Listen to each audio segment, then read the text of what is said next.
It's Untethered Live on a Sunday night. Happy New Year. It's Happy New Year's Eve, actually, but whatever. Who's counting? It's going to be a good night. I can feel it in my bones. Amanda, you get the gold star tonight. And she says, good evening all. Happy New Year. Hiya, Jake. How are you tonight, love? God bless.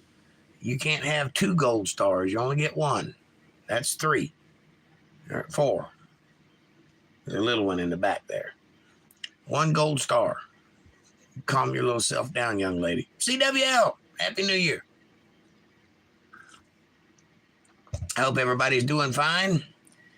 I hope everybody's blessed. Amanda says, hi, CWL. I have no idea if anybody else is going to show up tonight. It might just be us. Could be. It is New Year's Eve, and there are parties about, you know. It's New Year. It's New Year. I get something special. LOL. Cool. Care to share with the class?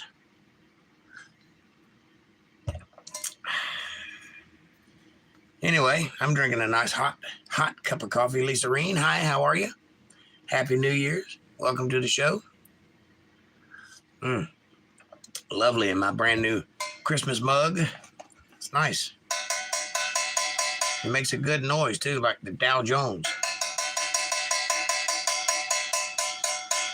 I like it. My stars. Well, no, they're my stars. You just get to use them.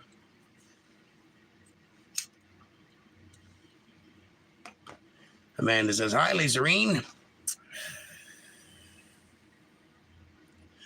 I guess you didn't read the terms and services. Just because it's on your phone, don't make it yours. You're looking mighty spiffy tonight, Jake. Well, thank you, man. I appreciate it. You look nice, too. Glad to have you here. Such a lovely lady. Such a lovely night. It's not raining. It's not too cold. It's New Year's Eve. People are out partying. Fireworks are going off. Balls are being dropped everywhere. It's fantastic.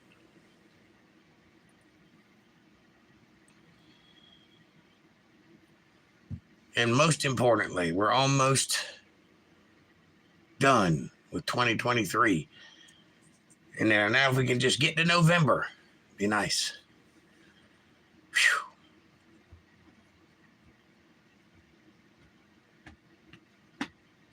She beat me to it. Yes, you look handsome tonight. Thank you. Thank you very much. Appreciate it. I try. Actually, I'm just cold. But, you know.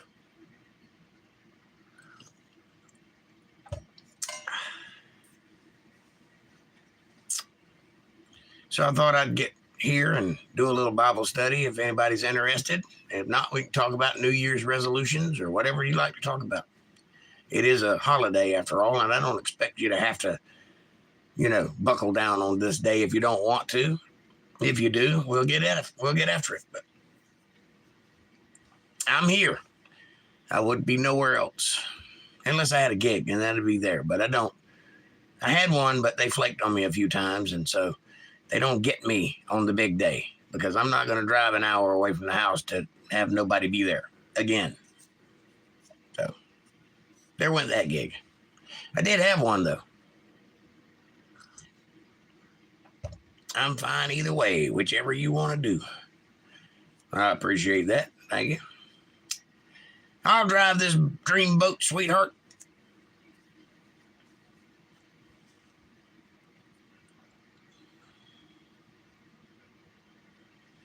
It's nice. I heard from April just a little while ago. I don't know if they're going to come in tonight or not, but they made their presence known, so that's good. Nice of them.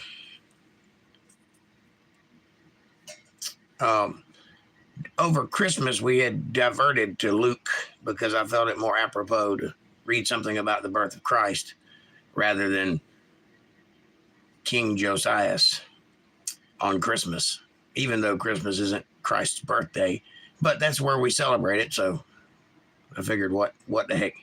But Tonight we get back to 2 Chronicles, chapter 35, verse 1. That's where we left off a few weeks ago. That's where we're going to pick up again tonight. Seems like a few weeks ago. It might have been 2 weeks ago, but it was back there anyway. Tonight, though, we're going to continue. Should we endeavor to do so.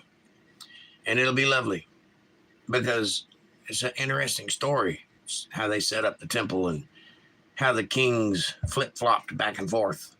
We're all the way up to King Josiah now, which is a good guy. One that very few and far between prior to this. So he may be every bit as good as Solomon was in the beginning. Don't know. I quit making resolutions. Too depressing when I fail. Well, honey, you can't fail. You got to keep trying. You only fail if you give up. As long as you're trying, you're not failing. If you just quit, then you fail. A wise man once said, I didn't fail. I just found number 479 of ways that don't work. On to 480.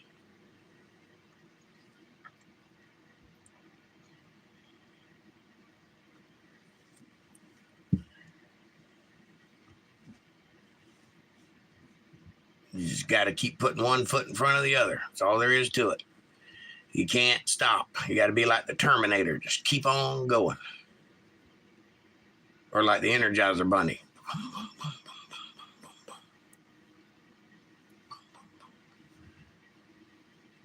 Anyway.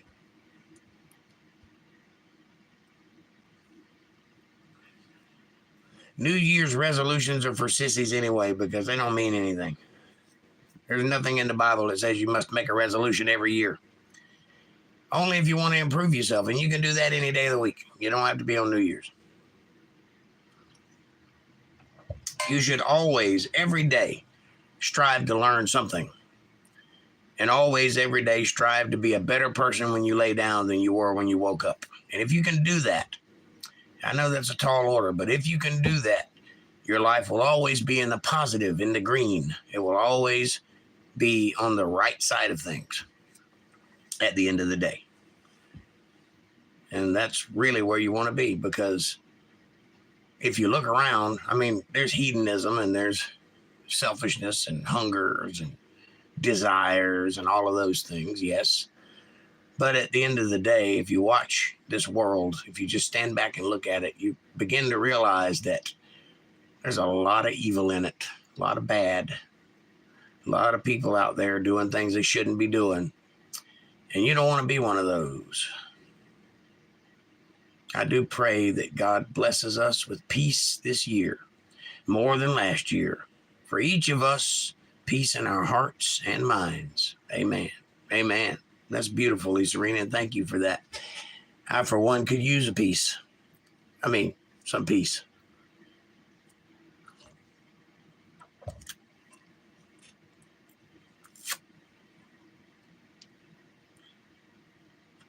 I do appreciate you, though, and I pray for you, too. Every podcast, every single one. Without fail, I pray for all of you. I've got a whisker going rogue. Lifeless devil, come out. About time to trim her up, I think. Anyway.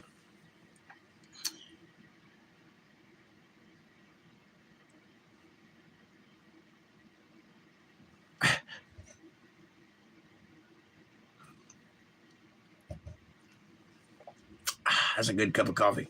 You guys ready to get into it? There's 5 of us here. We might as well get started. All right. If you got your Bibles handy, crack them up into that great book of 2 Chronicles, chapter 35, verse 1, and it reads,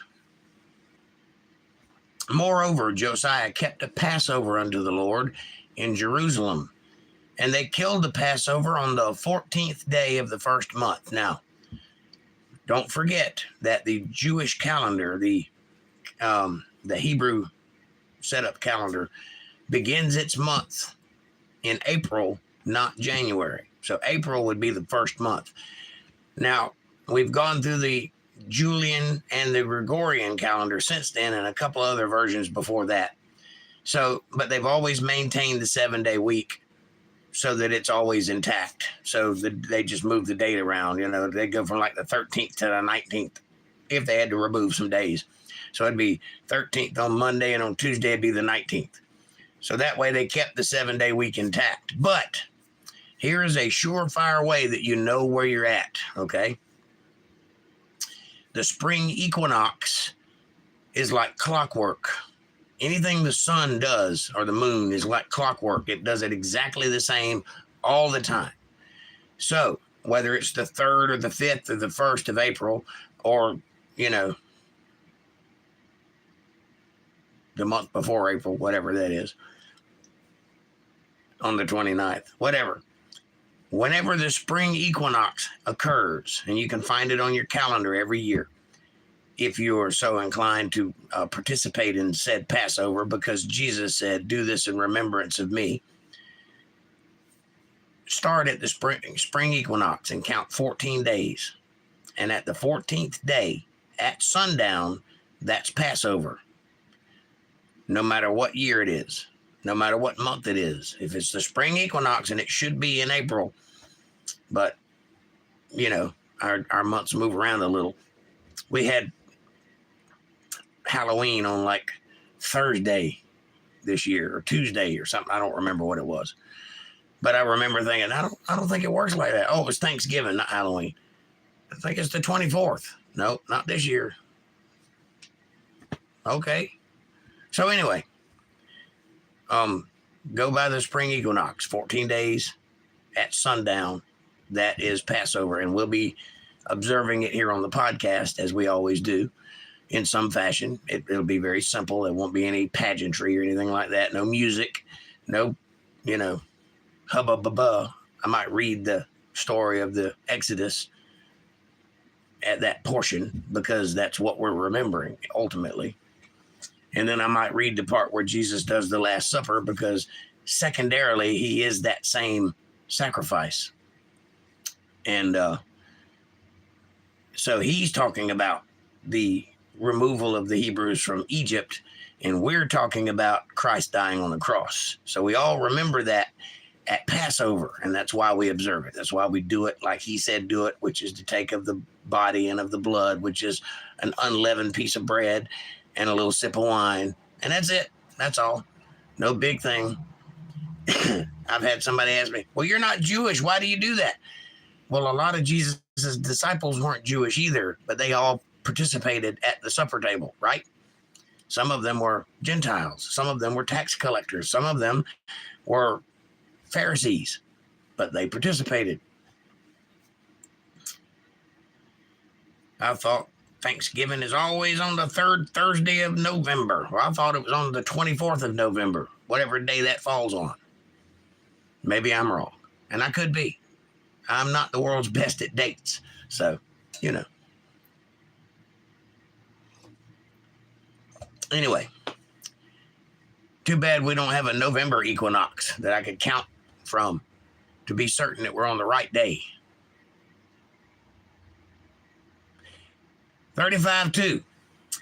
And he set the priests in their charges and encouraged them to the service of the house of the Lord, and said unto the Levites that taught all Israel, those are the preachers, the people who are teaching, doing my job, teaching all of Israel, which were holy unto the Lord, put the holy ark in the house which Solomon the son of David, king of Israel, did build. That would be the temple. It shall not be a burden upon your shoulders. Serve now the Lord your God and his people Israel, and prepare yourselves by the houses of your fathers, according to your last name and according to your social hierarchy, after your courses, according to how long you serve. Go to have the longest person to the shortest person who serves in the temple, line up in that order. according to the writing of David, king of Israel, and according to the writing of Solomon, his son, meaning they were both in agreement. This is how they should do it. And as far as I know, until the temple was destroyed, they kept that practice up exactly like that. Each priest serving their course, which was a set time in the temple, a set amount of time. Not all of them were the same because there's 24, there's I think there's 24 courses. There's 12 months in a year, and I think it's divided up half a year at the time among a lot of priests. So they might serve a week, they might serve 8 days, they might serve 2 weeks. It depends on the time of year. Anyway. And stand in the holy place according to the divisions of the families of the fathers of your brethren, the people, according to your last name. And after the division of the families of the Levites. They didn't have last names. Yes, they did. They just didn't use them like we used them. If Jesus had a last name, it would probably be Carpenter or Bar Joseph or Ben Yahweh. Who knows?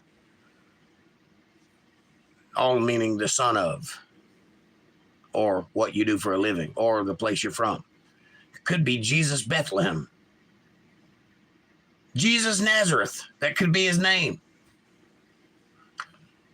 I'm just saying. Anyway, so kill the Passover and sanctify yourselves and prepare your brethren that they may do according to the word of the Lord by the hand of Moses. Moses being the law writer. They're trying to set things up the way Moses set it up way back when, and the way David enforced when he was king. Solomon enforced when he was king. Josiah's trying to bring it all back to, he's trying to make Jerusalem great again.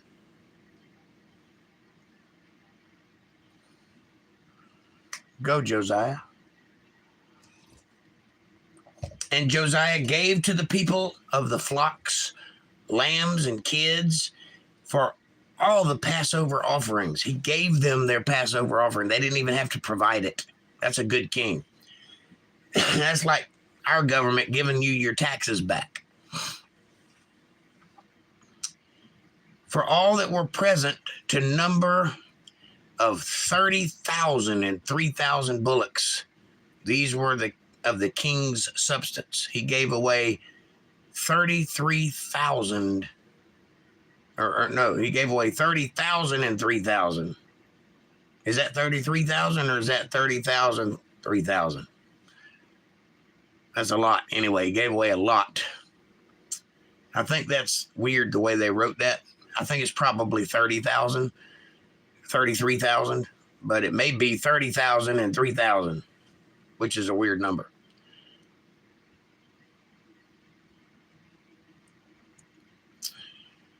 Of one animal 2 times, or 33,000. You read that how you want to read it. And his princes gave willingly unto the people, to the priests and to the Levites, Hilkiah and Zechariah and Jehiel, rulers of the house of God, gave unto the priests for the Passover offering 2,600 small cattle and 300 oxen. That's why I say it was 33,000, because they only gave 2,600 cattle and 300 oxes. But bullocks, they gave 33,000. That's what I think. But you figure that out how you feel. Conaniah also, and Shemiah, and Nathaniel, his brethren, and Hashabiah, and Jeiel, and Jozabad, chief of the Levites, gave unto the Levites for Passover offerings 5,000 small cattle and 500 oxen. We're getting a pretty big field full of cattle here. If you can imagine how many animals were around this temple at this time. I mean, it was like pastures everywhere. Lots and lots and lots and lots and lots and lots of cattle. So this is a big industry. It's like our beef industry. If you've ever watched them do that, it's bigger than that. And they're doing it on a daily basis. Think about it. It's kind of scary. So the service was prepared, and the priests stood in their place, and the Levites in their courses according to the king's commandment. And they killed the Passover, and the priests sprinkled the blood from their hands, and the Levites flayed them, meaning they were anointed and done properly as a sacrifice with the blood going on the altar, which is the way it's supposed to be. Why is it that way? That's kind of icky. That's how God said do it, and they're doing it that way. And they removed the burnt offerings that they might give according to the divisions of the families of the people to offer unto the Lord as it is written. So when they did the sacrifice, they then separated the animal into small pieces and gave each family a portion so that they then could sacrifice unto their father and have something of substance to sacrifice with. This is an act of giving on order of St. Nicholas or something like that.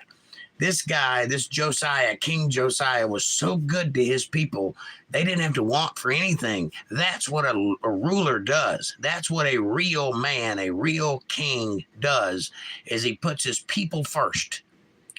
He's rich. He's got everything he could possibly want and power to boot. He doesn't have to keep his heel on their neck to make them do what he wants them to do. He gives to them what they need, and they in turn love him for it. You see how that works, ladies and gentlemen, in Washington? Anyway, just my thoughts. I'm a crazy person. Don't listen to me.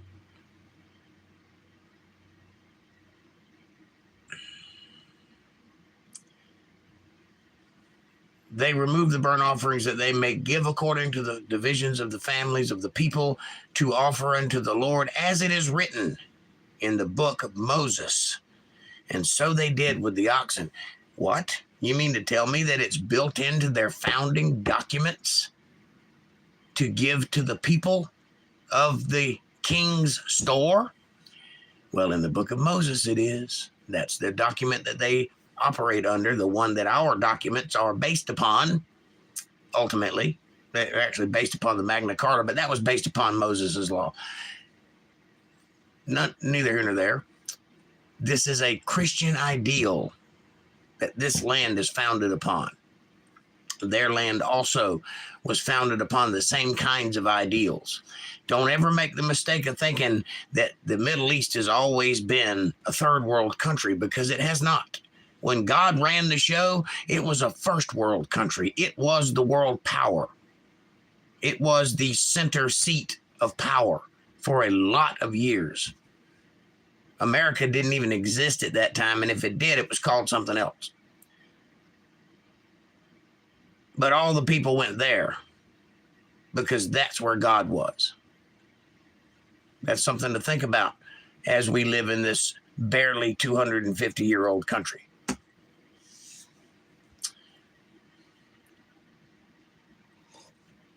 Which coincidentally is about to fall apart at the seams in 250 years. Rome, by contrast, was 2,000 years old before it started falling apart. England is a couple thousand years old, and it still is about to fall apart, but hasn't yet. Snark's ass, welcome to the show. Drop by my live when you're done, y'all. Please do. Go see Snark's ass. And Happy New Year, Snark. Hope you're doing well. Chapter 35, verse 13.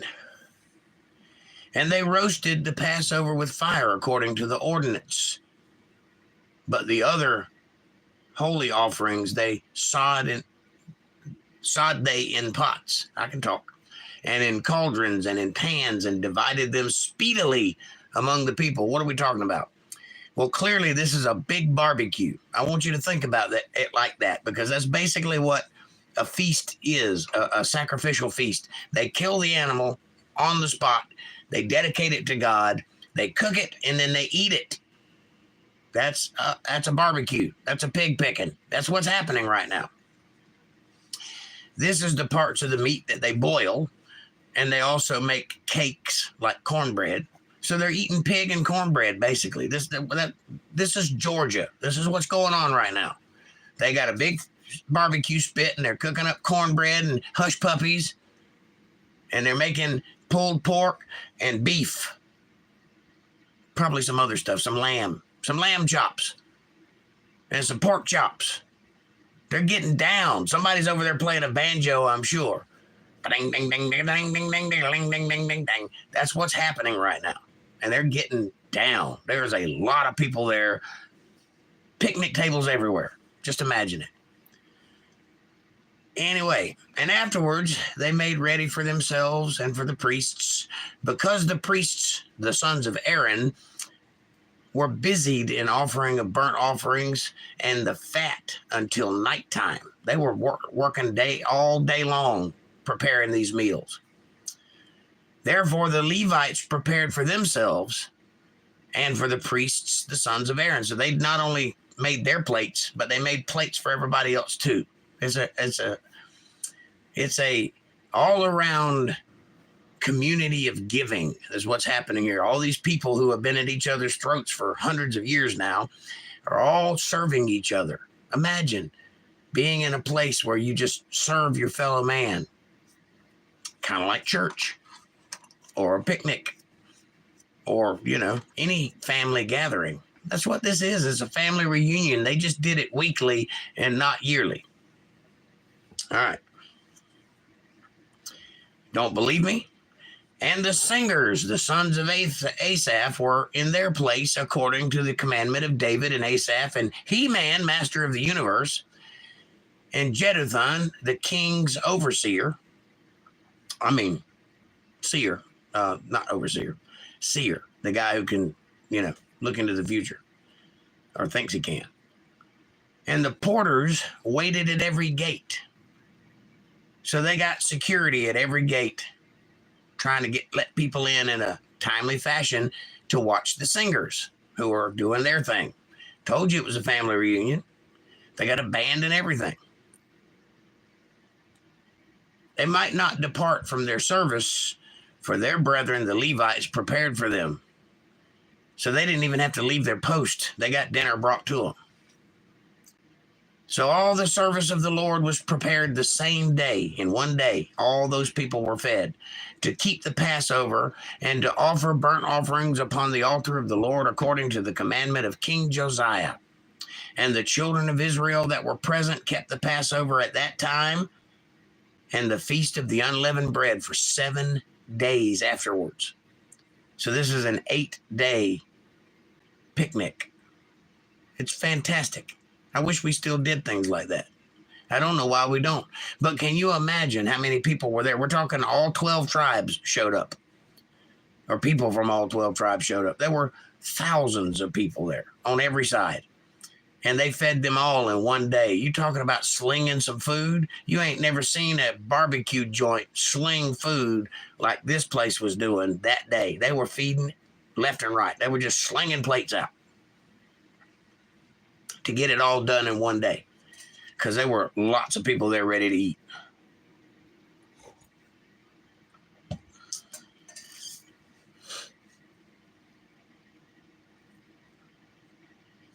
Cigarette went out. And in fashion, just like a good party should be, and there was no Passover like to that in Israel from the days of Samuel the prophet, neither did all the kings of Israel keep such a Passover as Josiah kept. And the priests and the Levites and all Judah and Israel that were present, and the inhabitants of Jerusalem. So not just the 12 tribes were there, but all the heathens were there too. There were people from everywhere came to these events. There's never been another one like Josiah's. I mean, he went all out. He spared no expense. It was a party, and it was legendary. So much so it made it into this book under the heading, "There's never been another one like this one." That's pretty impressive. In the 18th year of the reign of Josiah was this Passover kept. It was 18 years being king when he did this. So he was not trying to impress the people as a new king. He had been in office for a while, 18 years. After all this, when Josiah had prepared the temple, Necho, king of Egypt, came up to fight against Carchemish by Euphrates. That's a river.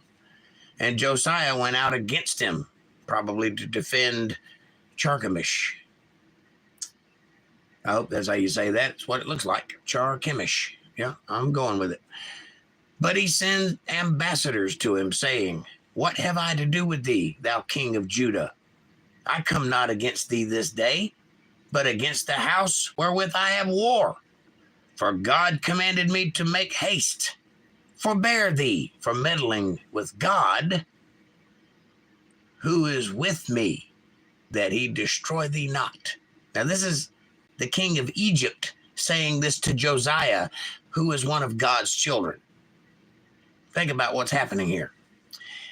I don't know whether or not this king of Egypt is sent by God, because we hadn't got there yet, but I can tell you this much that I do know.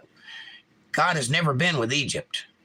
God has always fought against Egypt. Egypt has always been a heathen land that needed to be taken down a peg or two. Always has been. Always has been. This guy's lying through his teeth from what I can tell. He's telling Josiah, God sent me to kill Cheshemish. Don't stand in the way or he'll take you down with him. Josiah's thinking, yeah, right. Well, being that I'm from the temple of God where I just spoke to God, seems like he would have told me that. So we'll see what happens. Nevertheless, Josiah would not turn his face from him, but disguised himself that he might fight with him, and hearkened not unto the words of Necho from the mouth of God, and came to fight in the valley of Megiddo. What did I tell you about this place? Every time you hear the name Megiddo, you need to perk your ears up, because some strange things occur in Megiddo then and now, and in the future. There's something big going to happen there very soon, and very, very soon. Write it down that I said so. Well, the archers shot at King Josiah, and the king said to his servants, Have me away, for I am sore wounded. He may not survive this. His servants therefore took him out of that chariot and put him in the second chariot that he had, and brought him to Jerusalem, and he died. And he was buried in one of the sepulchres of his fathers, and all Judah and Jerusalem mourned for Josiah. This is a sore loss for Jerusalem. This king was the best king they've had in generations, and he died protecting some of his people. Now, did that guy get sent by God? He said he did. I don't think he's telling the truth, because he came from Egypt, and nothing good has come from Egypt thus far. But who am I to judge? I don't know. Maybe he was from God. Maybe, Carchemish was a bad dude. I don't know. Doesn't go into it any further that I can see. But nonetheless, Josiah ate his words, trying to do the right thing. Now the rest of the acts of Josiah and his goodness, according to that which was written in the law of the Lord, and his deeds, first and last, behold, they are written in the book of the kings of Israel and Judah, which we just read previous to these two books. Now, what is the moral of this thus far? Even when you're trying to do something good, you can end up killing yourself. Now, that don't inspire a lot of hope, does it? How do you know? Is it really such a big deal? How do you know when you're doing the right thing or not? All you can do is go by your instincts. And this guy's instinct was to protect his own people. And he did that, and he got killed for it. Got killed by a guy who said God sent him. Now, in my opinion, the way that I read this and the fact that it didn't tell us that God sent him, I feel like this man was taking the Lord's name in vain, saying God sent him to do something that God did not send him to do. I could be wrong about this. I would need to consult some more Jewish traditions to find out more about this king and what his deal was, because the Bible doesn't go into it. Just it reports what happened. But that's my feeling on the subject. I think he's probably lying about being sent by God because he sees how well that has worked for the people who say they were sent by God in the past. And it ended up working for him this time. Maybe Josiah was such a good king that he didn't bother to become such a good warrior and wasn't really good at fighting battles. He was good at taking care of people, though, because he took care of all of Israel for quite some time. So the moral of the story is that even when bad things happen, that doesn't mean that you shouldn't be good. Because if you're going to be good, if you're going to do something right and pay the price for it, why bother, right? Why would I bother to put myself in a position to get myself killed trying to do the right thing if I'm just going to suffer for it? Or worse, die for it? That doesn't sound like I'm being protected by God, does it? Well, here's the thing you got to understand. Your life has no value. It only has value to you. God knows what happens after you die, so it doesn't matter to him whether your little flesh lives or not. Because he knows what's going to happen for eternity. You don't know that. You only hope that. There's nobody here that's ever been there and come back to tell the tale. So for us, this is it. This is all we've got. And we don't want to lose it. For God, he's like, maybe I'll give you another one someday. You'll be here where you were before you went there. What are you complaining about? That's what God's thinking. So the moral of the story is not everything works like we think it works. And sometimes you have to stand up and do what's right, even when you know it's going to hurt you. Because it's right. It's the right thing to do. And you know instinctively what that is.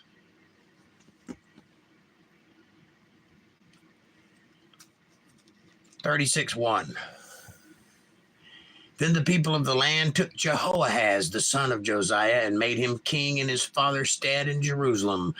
Josiah was 23 years old when he began to reign, and he reigned for 3 months in Jerusalem. 3 months. And the king of Egypt put him down at Jerusalem and condemned the land in 100 talents of silver and talents of gold. So in other words, he taxed the land heavily. This king of Egypt is making moves. He's trying to gain power. And he's doing a good job. And the king of Egypt made Eliakim, his brother, king over Judah and Jerusalem, and turned his name to Jehoiakim.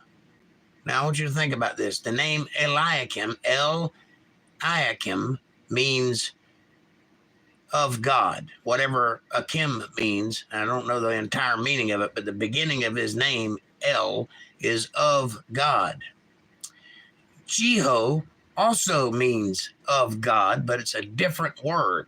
El is the Elohim,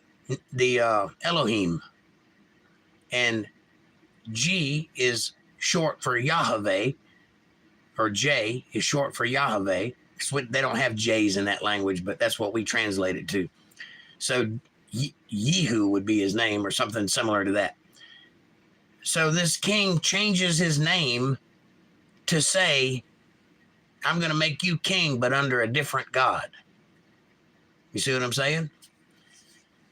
And notice that he's trying to take over, this king of Egypt, but he made another king. He killed the king that was popular, and he put another king in his place, a puppet king, one he could control. Sounds a lot like politics, right? Because that's how it works. They don't want to take your land. They want you to run it. They just want to reap the benefits from it. They want you to answer to them. They're the big guy. You're the little guy. Even though you're king, you answer to him, right? So that's how politics has always worked. The Roman Empire did not go away. They just turned into a church. The English empire did not go away. They just turned into a bank. And then they gave all the land back that they took or conquered. And then they said, wait a minute, you got your own money? How about this? You put your money over here. We're not going to keep it. It's your money, but we'll hold it. And that's where the bank of the world comes from, the English bank. That's the bank that all other banks work under. And that's what the English monarchy turned into, the Bank of England. Did you know, here's a piece of trivia, the Queen of England cannot go into the town where the bank is. That town is in London. She cannot walk into the area where the bank is. It's illegal. She can't do it. Think about that. It's interesting, huh? So Eliakim was changed to Jehoiakim, and Necho took Jehoahaz, his brother, and carried him to Egypt. Possibly still alive. He just took him off the throne. He dethroned him. He defanged him. Jehoiakim was 25 years old when he began to reign, and he reigned 11 years in Jerusalem. And here's the tale. Remember I told you I thought that guy, that king, was doing wrong in the sight of God. He was taking the Lord's name in vain, claiming that God, Jehu, had sent him, when it was not God that sent him. It was Baal, actually. Jehoiakim, the king that he put up in his stead, he reigned for 11 years, and he did that which was evil in the sight of the Lord his God. That would be Elohim. You understand? So, there's proof in a roundabout way. You have to look at the whole context of things to understand that this bad king has put up a puppet bad king, and that's how you know he's evil, because you judge a man by the fruit he bears. And if this king put up a king and he was a good king, then that would by rights make him a good king, right? Because then the world of kings, what's the best you can hope for? Somebody's going to rule. Hope for a good one. These aren't good ones. Is going to lead onward. This setup here, this Jehoiakim is going to lead directly to Babylon. Here we go. He did that which was evil in the sight of the Lord his God. Against him came up Nebuchadnezzar, king of Babylon, and bound him in fetters to carry him to Babylon. Fetters are those, it's two pieces of wood that goes across your neck and across your hands, and then they bolt you to it, so you're stuck. You're fettered. That's what a fetter is. Interestingly enough, sidebar, I would like for you to pay a close attention to the names of politicians, such as Kevin Fetterman. I want you to think about that name and what it means and what it represents. And then you can see what his policies are. And then you can go back to the name and understand that they named him that. It's a pseudonym. They named him that to signify what he does. Like Bernie Madoff. See what I'm saying? You know what he did. Pay attention to names. It happens more often than not. Now, this might be a conspiracy. So I'm telling you up front that I'm totally going down a rabbit hole here. But I've noticed more often than not, the name of the person reflects their behavior. It's just a thought. Anyway, look into it. Maybe you might find something I didn't see. So, Jehoiakim has been fettered by the king Nebuchadnezzar of Babylon to be taken as a slave. Nebuchadnezzar also carried of the vessels of the house of the Lord to Babylon to put them in his temple at Babylon. That's a temple to another deity. That's probably Molech or Baal or one of those, Ashtaroth, one of those. I don't know which one was worshipped in Babylon, but it wasn't God. I can tell you that. Hey, Fab Daddy, what's up, buddy? Happy New Year to you, too. Or Henny.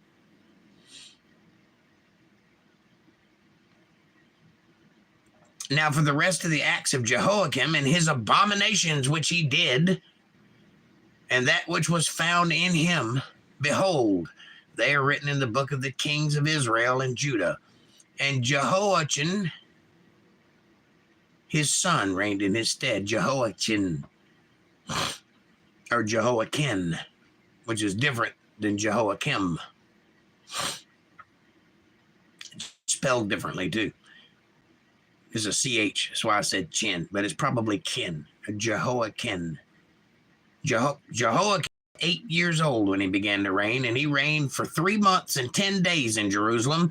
And he also did that which was evil in the sight of the Lord. An 8-year-old. Can you imagine an 8-year-old doing evil things? This boy did. Evil. Probably because he just kept the status quo of what his father did. That's what I'm guessing.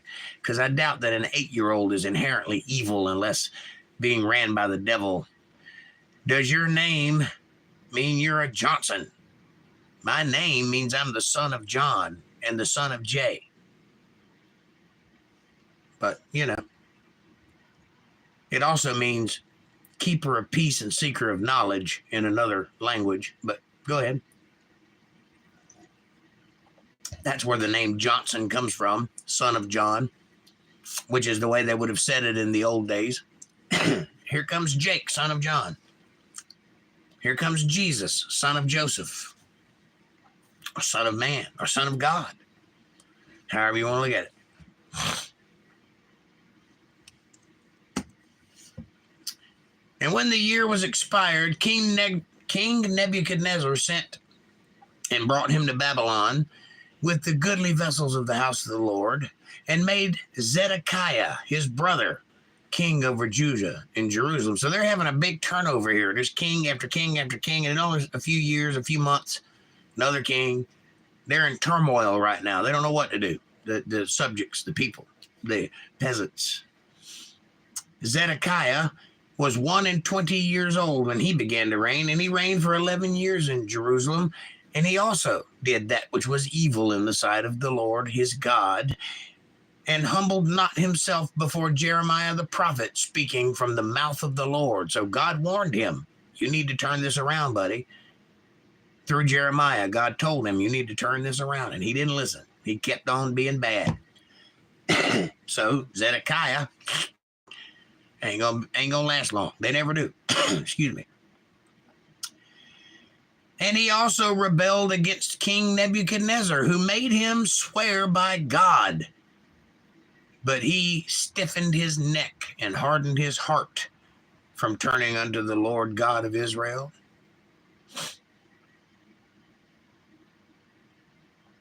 Moreover, all the chief of the priests and the people transgressed very much after all the abominations of the heathens, and polluted the house of the Lord, which he had hallowed in Jerusalem. So no sooner did it get turned back around, no sooner did they make everything right and spend all that money to fix it all up, then that great king dies, and next thing you know, a horde of bad kings come running through there like a you know what on prom night, and goes right back to being polluted again. You think God's upset?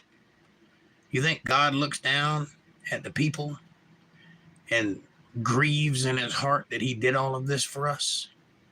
If God has feelings, if he has desires, if he had a purpose for doing all of this, then I truly feel bad for him. Because look at what we did from almost day one. Day one of creating man is the one and only time in the Bible that God looked and saw that it was very good. That's what it says. Not just good, very good. And then in day two, roughly speaking, just a few weeks later, it seemed like, it grieved him in his heart that he had made mankind, because we're so hard-headed, so hell-bent on going the opposite direction. I'm sure he had good intentions. Free will's a bitch. Sometimes. Sometimes you can turn it around.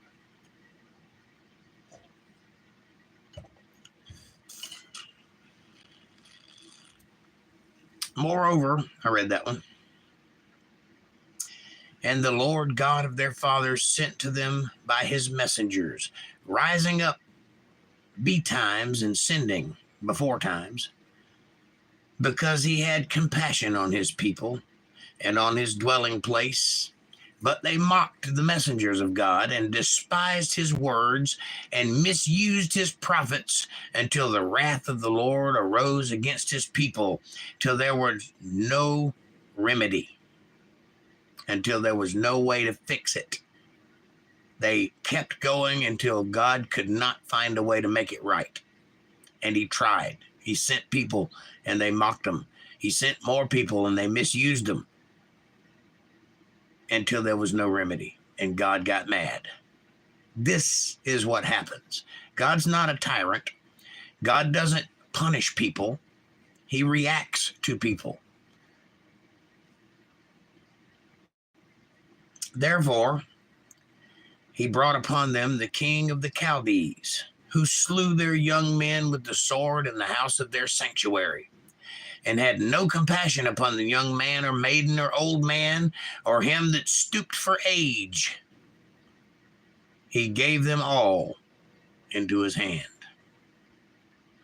He sent a horde of warriors into that village that killed everybody. They didn't have any compassion. They would beat up women. They would beat up old men, old ladies. They didn't care. Babies. They would kill them all. That is what happens when God gets mad at you.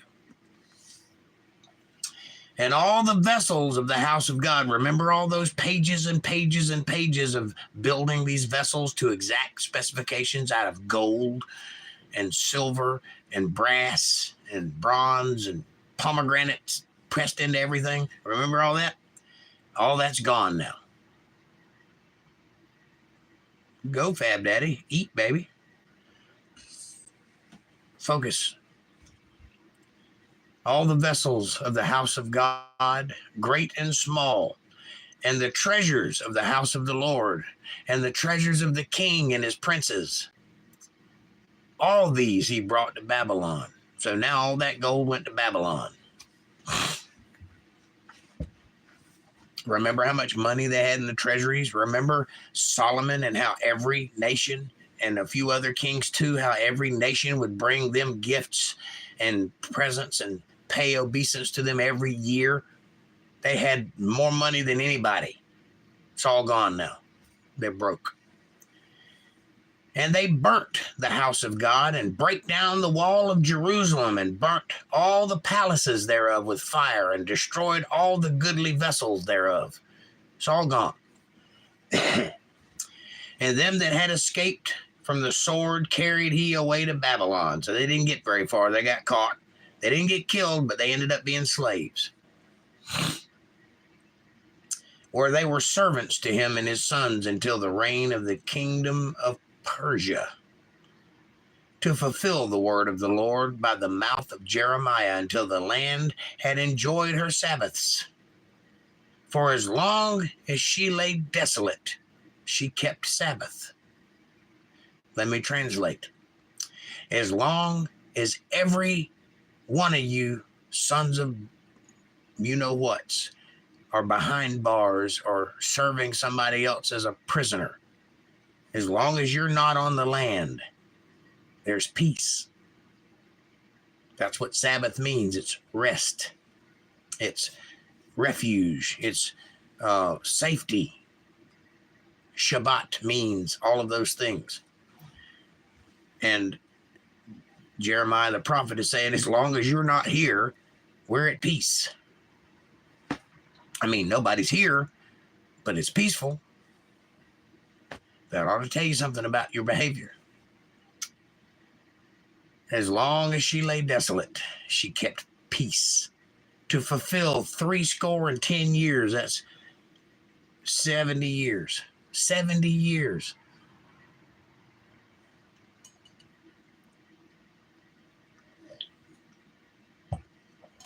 Happy 123 day. What does that mean? Happens only every 100 years. Is it 123? I think it's it's 1231.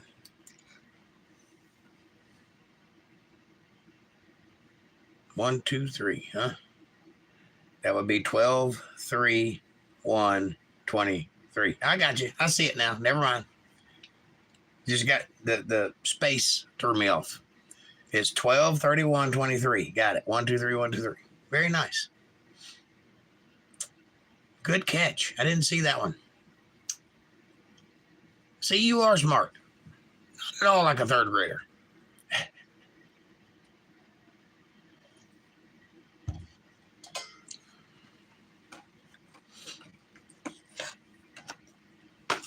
Now, in the first year of Cyrus, king of Persia, who was a interesting character, writing actually was established under Cyrus, the king of Persia.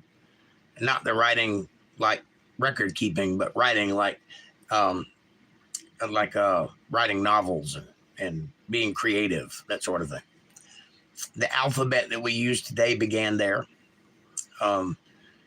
The Phoenicians came inland and started trading with Cyrus the king. A lot of interesting things King Cyrus did. King of Persia, that the word of the Lord spoken by the mouth of Jeremiah might be accomplished.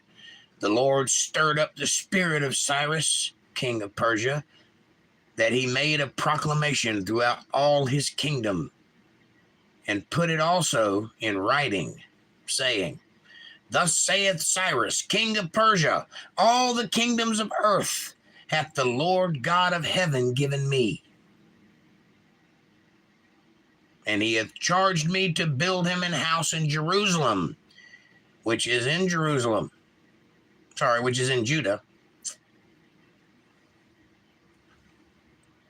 Who is there among you of all his people?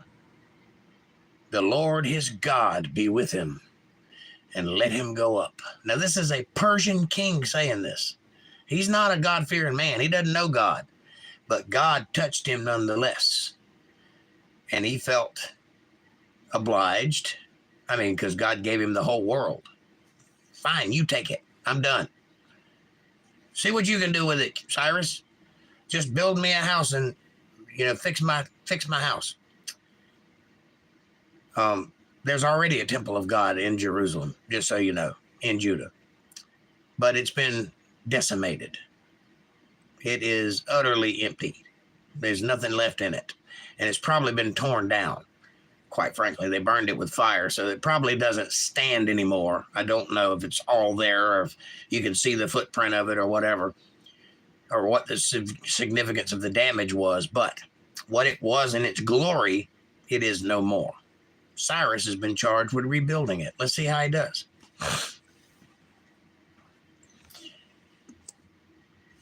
All right, now.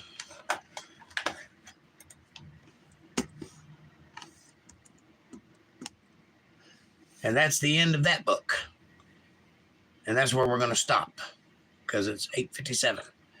We're going to start not tomorrow night, next Sunday. Tomorrow night, I'm taking the night off. It's New Year's Day. And I'm tired. So I'm going to take a day off tomorrow. And then I'll get back to work. I'll see you on Wednesday. But next Sunday, we'll begin the great book of Ezra, chapter 1, verse 1. So be prepared for that in the beginning of this very unique book, Ezra. All right. Goody two-shoes. Don't highlight then. I'll just close you. I don't care. I know where Ezra is. Won't you please do me a favor while you think about what we talked about tonight? And hit that subscribe button and press the bell icon so you get notifications of when I'm going to be online and when my new videos drop. Smash that like button. It's right in front of you. I know there ain't but 4 people here, but do it anyway if you hadn't done so already. Share this video with somebody you love. Share it with somebody you don't love. Bring them into our family. Make them part of the fold. Be part of their solutions, not part of their problems.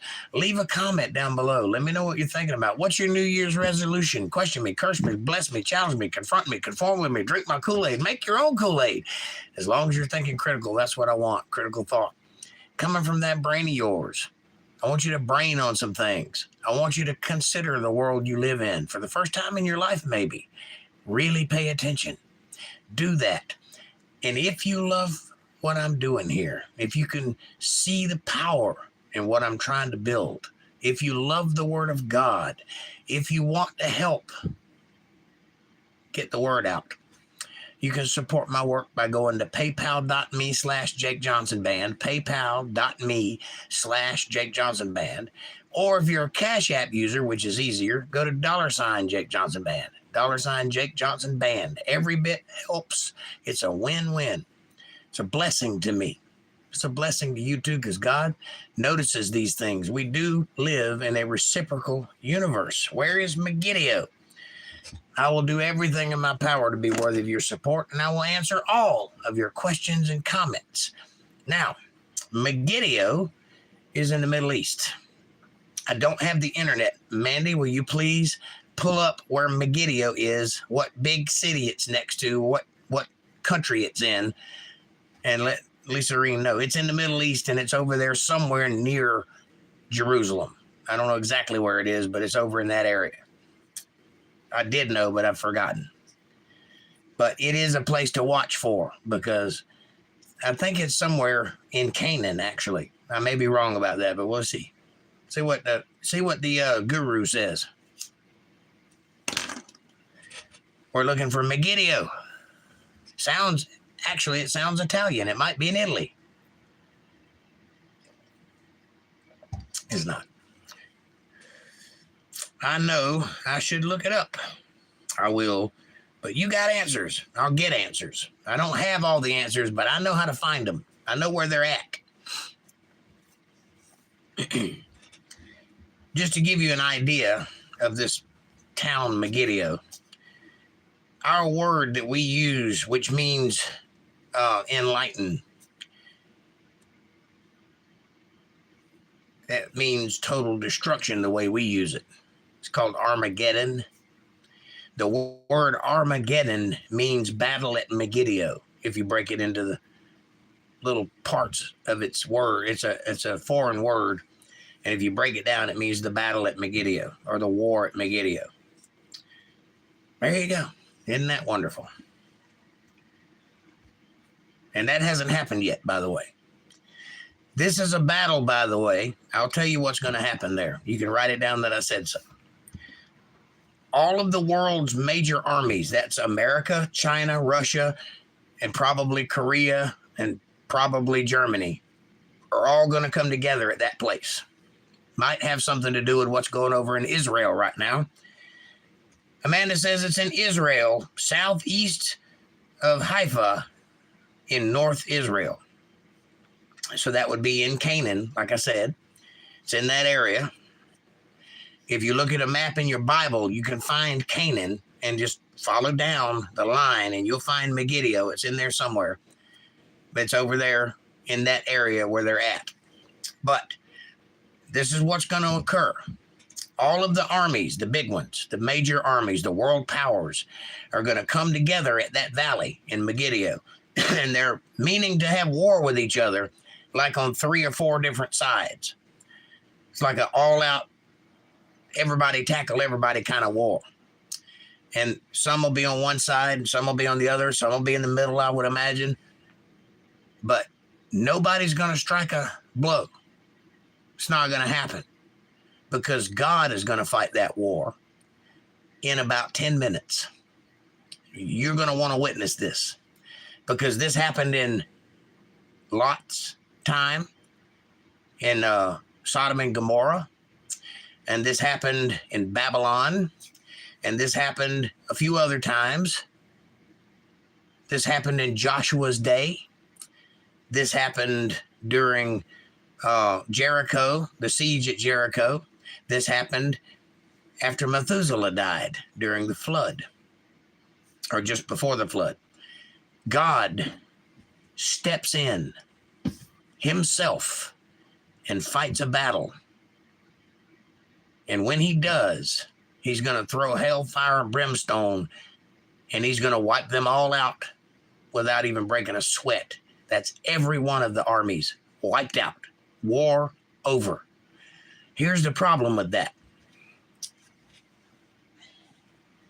Sounds fascinating, right?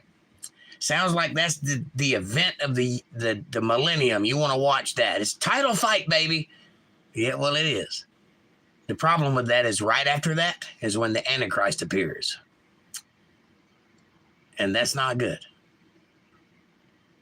Because that means this is when the devil gets loosed into the world. He's not in the world right now. His spirit can traverse the world, but he physically is not here at this moment. He will be, though, for a little while. And that's not going to be a good time to live. You think it's bad now? Oh, it's going to be bad then. I promise. Please, God, let Trump win the election, because that'll be a little reprieve. It'll be a little peace. But it's a little peace before the storm, because it ain't going to get better. Write it down that I said so. This trend that you've seen from the 80s to now, I know that's all we have to go on because we didn't live in the 40s or the 30s or the 20s. We lived in the 70s, the 80s, and the 90s, and the 2000s. But we see a trend of it breaking off and going downward to chaos. It's not like the world we grew up in, which seemed normal, which seemed like there was some control. Now it seems like everybody's going haywire. This trend is not going to stop. It's not going to get better. It's going to go until it ends. Now, where that end is, I don't know. I'm not predicting the end of the world here. I wouldn't presume to do so. I'm not going to give you a date. 20, 36. I'm not going to give you a date. Because I'm not a prophet. I don't know when the end of the world is, 2036. But I know what the Bible says. And we are in that moment right now. And this trend towards chaos is a sign of that moment occurring as we speak. Now, it's not a thing that's going to just happen. It's going to take time. Things are going to happen between now and then, and it's going to drag on for a bit, and it's going to get really bad for a little while. About 5.5 months. And after that, then you can look for the return of Christ. You pray Nikki Haley wins the nomination. You would, Fab Daddy. You would.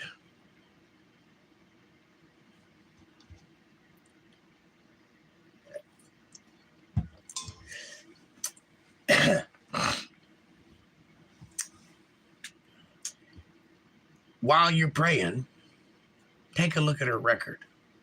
Take a look at some of the things she supported and voted for. And when you do that, know that under her leadership, it will be just like what's happening right now, because she supports the same things Biden supports. You better pray that either Trump or Vivek Ramaswamy wins, because those are the only two people in this race with any modicum of common sense coming out of their mouths. Any modicum. I'm not saying either one of them are going to be good leaders, but they're the only ones talking anything that makes sense. Everybody else is trying to cause some form of calamity somewhere. Now, if you don't believe that, just pay attention to what's happening at the moment.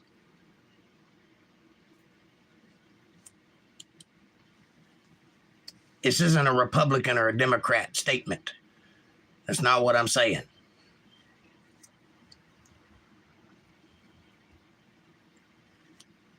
I'm neither, if you want to know the truth.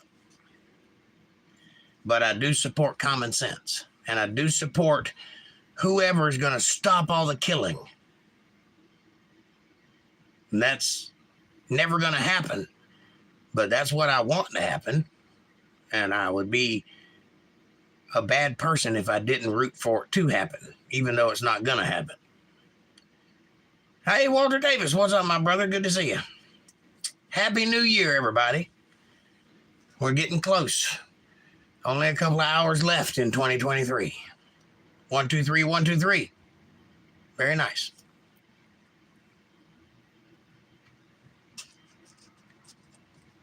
How are you doing, Walter? Are you doing good, sir? Amanda says, Happy New Year, Walter. Plus, Nikki Haley does not open her mouth. Do you really want her talking for you? Her teeth stay together. She talks like this. You want that? You want to watch that for 4 years? Come on, man. You can't have a leader that can't open her mouth.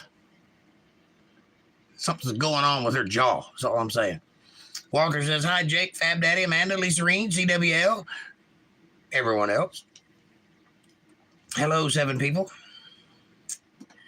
I'm glad that you're with me on this New Year's Eve. This is a momentous occasion with fireworks in the background. Lisa Reen says, Hiya, Walter. You agree with me, don't you, Lisa Reen? You got my back, don't you? Yeah. Doing year-end tax totals and watching movies, says Walter Davis. What movie are you watching? Anybody but these old guys. What's wrong with old people? Are you sexist? Or oldest? Are you ageist? What's wrong with old people? Old people have always ran the world. There's never been young leaders, and when they have been, they don't last long. They don't last long because they're young and inexperienced and don't know any better and do dumb things. You don't want a young leader. You want an experienced statesman leader. Somebody that knows how to talk the talk and bullshit the bullshitters. You want somebody that can walk across the DMZ without an escort and stand there like what? For 10 seconds before he turns around and walks back to the other side. And at any moment, a missile could have came over and knocked him in the head, and Kim Jong-un could have dragged him off into the North Korea, and we couldn't do anything about it because it's in their country. He did that. No other president in history has done that to any other country that they're afraid of. That's what you want leading you. And if you don't, dare I say it, you're a scaredy cat. I'm not. And I don't mean you. I'm talking in general. I want an old leader. They know stuff. Right, Amanda? I'm ageist. Yes, I figured. No more old people. Hell no. We won't go. That's funny. I know your heart's in the right place, and mine is too, and that's all that matters. Walter says, when they go in young, they stay there forever doing the best they can for themselves. Get off my lawn. I built this cruise missile to stop those kids from playing ZZ Top. Yeah. You know what I'm saying? Come on, step on my lawn. Do you feel lucky, punk?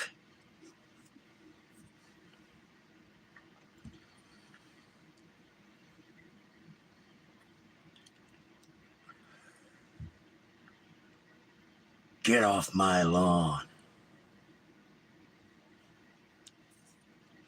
Hard to do with a straight face. Squint, please. I want a strong, smart, kind of ballsy leader. Me too. You know what I think's funny about the whole Trump thing? I get that there's a lot of people that don't like him. I get why they don't like him. I understand the political reasons for not liking him. I don't understand how so many people kept calling him stupid. Do you think Donald Trump is a dumb person? That man is a genius. I have watched for 8 years as he has played the media like a fiddle. They have given him all of the attention for free. All of it. Day in and day out. I've watched him do this. I have watched him fly from state to state to state to state to state to state to state to state to state to state to state to state to state, while other people might go here. And then a couple of days later, they might go there. State to state to state to state to state to state to state. Nobody has outworked him in 100 years. Nobody. I have watched him turn a photograph into $10 million while it was being taken. And you're calling him dumb? Is that what you think? You don't honestly think that whole shtick that he does in public is not an act? Have you ever talked to anybody that has talked to him privately? They all love him. They all talk very highly about what he's a great conversationalist. He's funny. He's witty. He gets out on stage and he talks in one-line sentences because it works. It's an act. He is an actor. He tours like a rock star. Yes, he does. And he does it constantly. Nobody has outworked that man. Now, look, I'm not saying that's a reason to vote for him. I'm just saying that in and of itself is impressive. And for you to not say that out loud is being disingenuous. He is an impressive man. And he's very smart. He may not be nice. You may not like him. You may despise what he stands for. You cannot call him dumb. I've seen him do too many things, and he can pronounce it. He pronounces it very well. China. Sounds like vagina.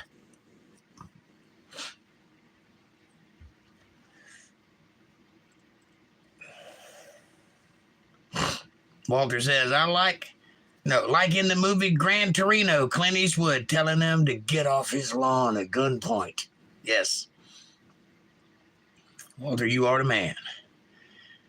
I have. They said he's great. See, if you've talked to somebody that has spoke to Trump privately, they say he's wonderful. Anybody I've ever heard talk about having a conversation with him, Tucker Carlson, who is a very eloquent speaker, and you know that by listening to him, says he's fantastic to be around. He doesn't even like Trump, but he tells you he's fantastic to be around because he is. He's probably one great salesman. He's very stately also, despite the fact that everybody thinks he's a troll. I don't understand that. Somebody please explain it to me and speak slowly so that I can grasp what you're saying, because, you know, I'm not all that bright upstairs. How is it that everybody is calling Trump an idiot all the time? You don't have $1 billion. He does. Or, you know, however much money he's got left. He makes fun of China. He is not respecting them. That is a huge insult to Xi Jinping. I can't say his name. Jinping, whatever. Winnie the Pooh. That's why Xi respected Trump.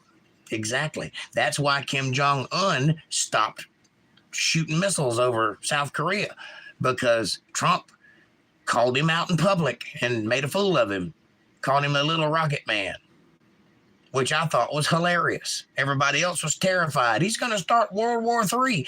Well, he didn't. He's going to be Hitler. Well, he wasn't. He's not ever going to give up power, but he did. Are you starting to see a pattern? We already know what he's going to do. He already did it. He's never going to leave the eye of the media. Well, he did for quite a while, until he started running for president again. He didn't go out doing things. He didn't make a big scene. You did, though. You liberals out there who just can't shut up about it. So, me thinks you protest too much. Just my opinion. Don't listen to me. I'm a crazy person. Because he claims to know more than most everyone, like windmills. Really? I've never heard him say that. I've listened to every one of his speeches. I've never heard him say he knew more than anybody else. I've heard him call on experts to explain things that he don't understand. I've heard him sit in a room and ask every single person in the room what they thought and then make a decision on the best thing that was said. I've never heard him say he knew what he was doing. What speech did that come from so I can go watch it? If Trump kissed Xi's ass like Obama, Biden, and Clinton did, Xi would run him over. Maybe. I don't know. Rake the forest after the Paradise Fire in California. Do you know how to control forest fires? Do you know why California has so many forest fires? As opposed to places right next door that don't?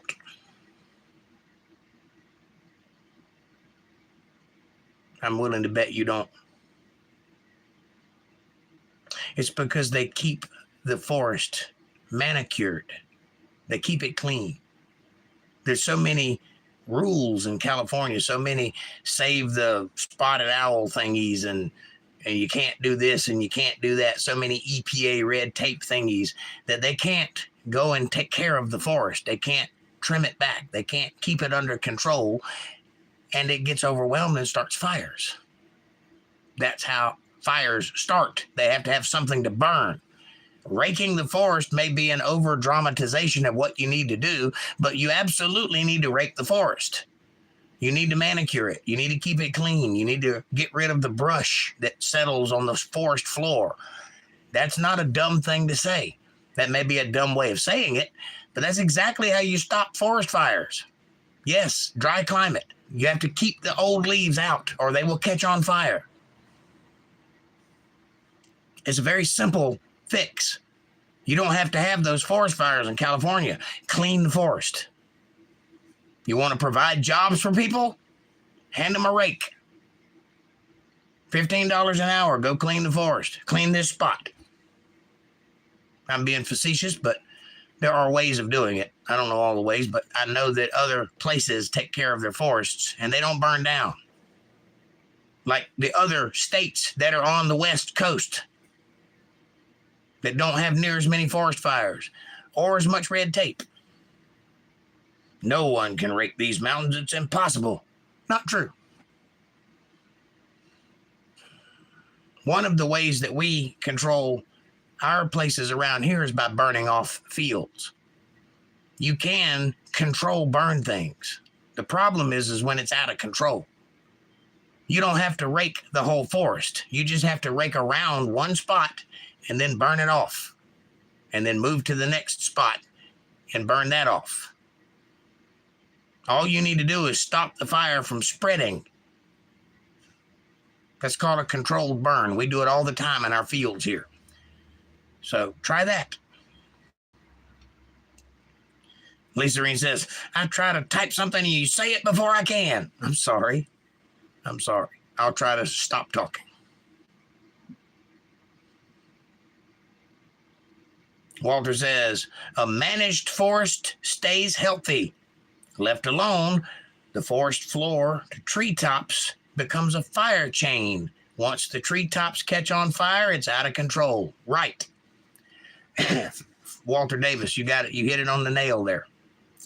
Fab Daddy says, Oregon and Washington and Canada all burned, not on the West Coast. Two of those were, but the other ones were not. And they burned because they caught on fire from California. Not because they burst into flames spontaneously.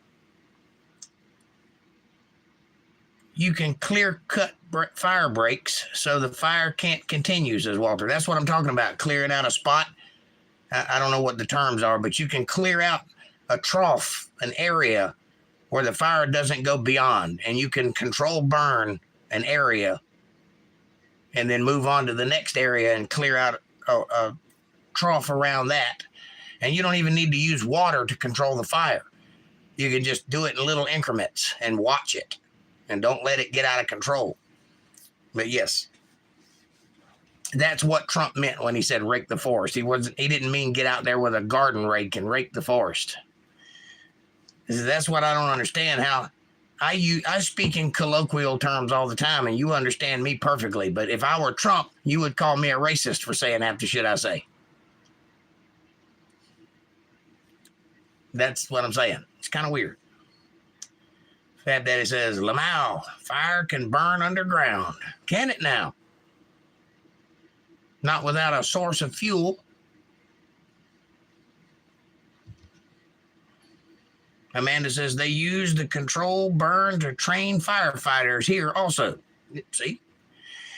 Walter says, Fab, under Clinton, the regulations on forestry and logging got very difficult. Most private land now gets clear cut, and federal lands is not touched. I wonder why they did it that way. Is there a reason for that? Are the spotted owls that important? Can we not live without a few of them?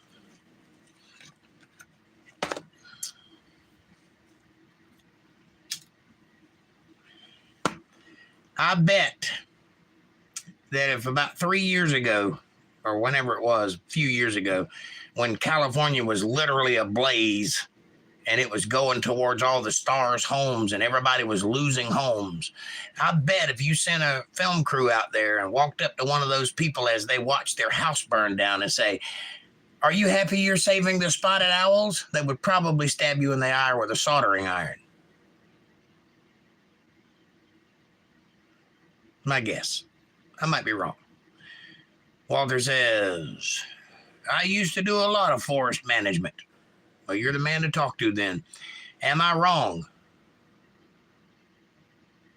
Spotted owls are a North Carolina thing. I don't know what they are. I'm just making up words. What did I just say? Don't listen to me. I'm a crazy person.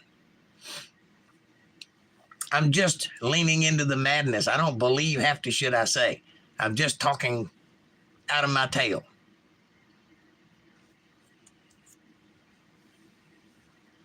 It's also funny. But it's also true.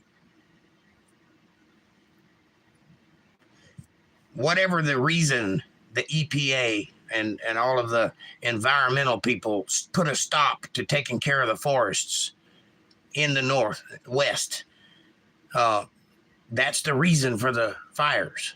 There's no other reason. They didn't happen before. They're happening now. When a selective cut is done, wildlife thrives, excuse me. But if there is an endangered species, it can be stopped.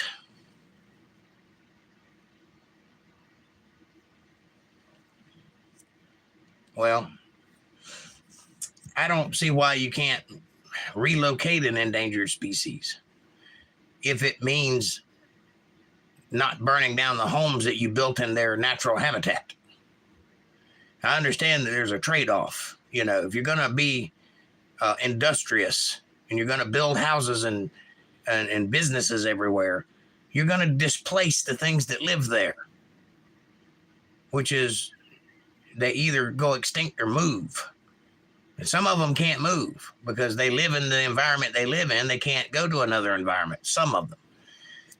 I don't know what the case is in California. I don't know what the actual reasons for the red tape are, but I do know that it has something to do with conservation of wildlife. And that ain't stopping them from building houses. They keep encroaching into the forests, cutting down the places where these things live, and then they put up all kind of red tape to save their lives. Except all that red tape does is hurt our lives. Doesn't save theirs. Probably be better if they relocated them to a more suitable environment that they didn't touch. Left woods. Just my thought on the subject. I don't know if that's doable or not. The drought caused the fueled up mountains to burn uncontrollably. Yes, but they would not be fueled up mountains had they cleaned them regularly and maintained the forest floor, which is not hard to do if you stay on top of it. Lisa Reen says, it seems like the powers that shouldn't be want California to turn into total SHIT.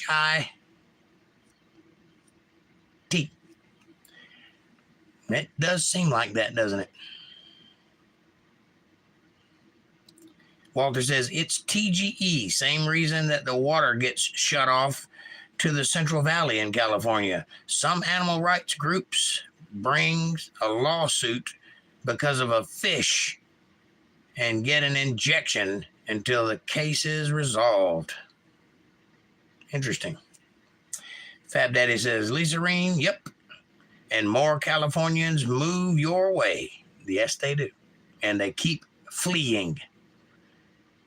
Now, on the good news, all you have to do is invite a foreign leader to your town, and they will swoop in and clean that joker up like it ain't nobody's business. It'll be shining from sea to border in a matter of no time. There'll be no homeless people on the streets. There'll be no needles. There'll be no human feces. There'll be no urine running in the gutters. All of the graffiti will be gone. It'll be a clean environment. Just invite some foreign dignitaries over. Injunction. Thank you. Sorry. Walter says the animal rights groups are funded by banks and hard left philanthropy. Philanthropy, another word for I'm doing shady things. Look at what I can do.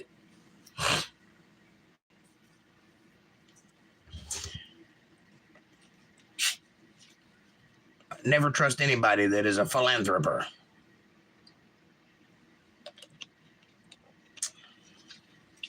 Real philanthropists don't tell people they're philanthropists. For example, there are people who do good things for other people and never talk about it. There was one guy who owned a skyscraper, and he happened to notice that this homeless person was sleeping in the garage area. And so the security of this skyscraper come to the man and told him, yeah, this homeless person keeps sleeping in our garage and it looks bad. You know, this is a nice place. We don't want people to see the homeless people here.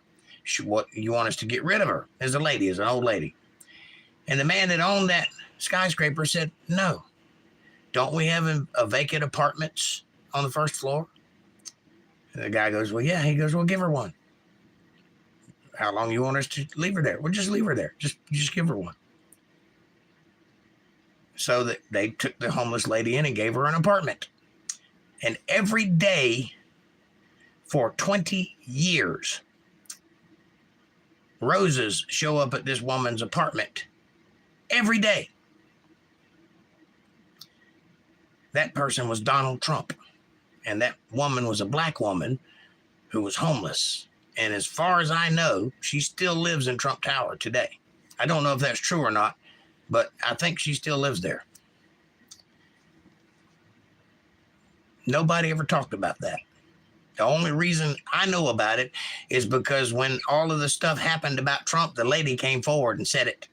And somebody recorded it and it got out. And then they squashed that story as quickly as possible because they can't have it looking like that. Because he's a racist. Anyway, Fat Daddy says, my town uses goats to clean up the land around here. Goats eat everything. Well, maybe they should turn some loose in California. Just thinking. Walter says, then some like Ted Turner buy up the land and remove all the buildings and people and give it to the UN or Bill Gates, who is buying up all the farmland for some reason. Bill Gates, the software guy. I wonder why. He also bought controlling interest in Monsanto. I wonder why. Interesting that, isn't it? Kind of strange. All right, boys and girls, it is 9:30 and I have got to go to bed. It's getting that time. I have enjoyed the conversation. Thank you for winding me up because you know I love to do that. Just talking nonsense. I love each and every one of you. I hope that you have a great New Year's Eve. I hope you get to watch your balls drop. I hope that you bring in the new year the way you want to. and that whatever you're doing when the balls drop, that's what you'll be doing for the rest of the year. And I hope that you find blessings and grace in your life. And I hope that nothing bad comes your way. Have a great night. Thank you all for being here.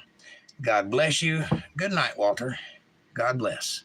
Good night, Fab Daddy. God bless. Lisa Reen, God bless. Amanda, God bless. CWL, God bless. Everybody else that I can't remember right off the top of my head, God bless. Have a great night. Thank you for being here. I'll see you Wednesday. Thanks for watching.